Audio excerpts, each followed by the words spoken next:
呢度係財博教育 Form 3 Area and Volume 嘅 MC Quiz Q5。題目講到佢哋 volume of 呢個半圓形半球體係4500 cm3，咁佢嘅 radius 係幾多咧？咁我哋半球體嘅公式係2/3 派 r 3次，咁等於4500。咁我哋將呢個調過去除咗佢先啦。4800除以2/3咧，就會等於咁多嘅。咁佢再除派啦，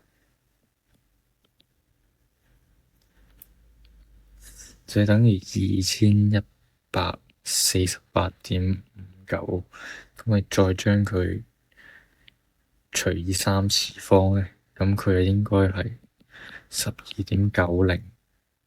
咁就係 answer D 啦。